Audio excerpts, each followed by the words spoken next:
Salieri, le raté douloureux.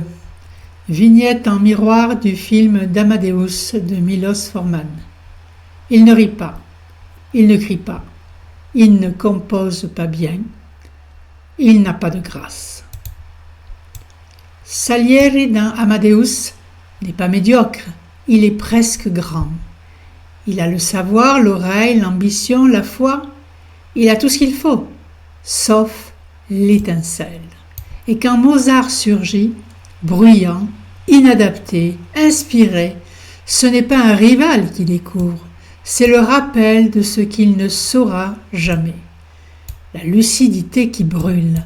Salieri entend la musique de Dieu sortir de ce corps vulgaire, immature, rieur, et il comprend que Dieu l'a trahi.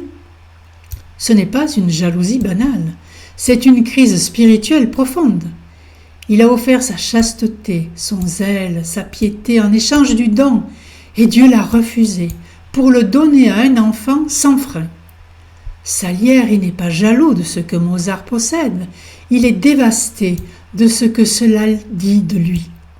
Trop voir, trop comprendre, pas pouvoir, c'est cela le raté douloureux. Ce n'est pas celui qui ne sait pas, c'est celui qui sait trop, qui reconnaît le génie, qui entend ce que les autres ne perçoivent pas et qui précisément pour cette raison n'a aucun refuge. Il ne peut ni ignorer ni créer.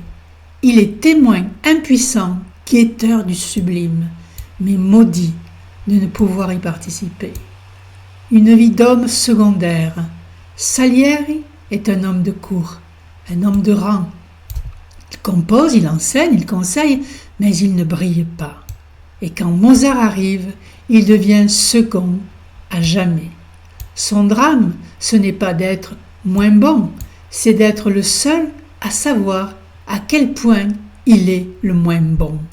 Et cette lucidité devient un cancer intérieur, une figure clinique du non-reçu. Salieri, c'est le sujet du non-amour, non pas haï, mais jamais élu. Il a tout misé sur le contrat symbolique. Si je suis loyal, on m'aimera, mais ma loyauté n'a pas suffi. Il vit une sorte de dépression narcissique inversée. Il se sait valable, il se sait non élu. Il ne peut rien contre ce verdict du réel. Ce n'est pas un homme raté, c'est un homme qui n'a pas été reçu. Et alors il est, doucement, intelligemment. Il ne tue pas Mozart de ses mains, il le noyote, il le regarde sombrer. Il l'aide presque, mais pour mieux le détruire.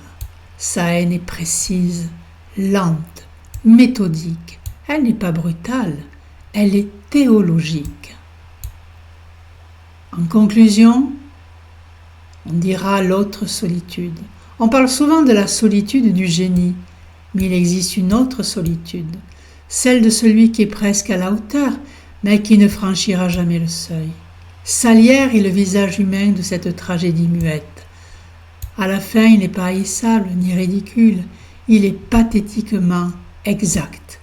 Je suis le patron des médiocres, dit-il ironiquement, mais dans sa bouche ce n'est pas du mépris, c'est le cri discret d'un homme qui a tout tenté et qui n'a pas été choisi.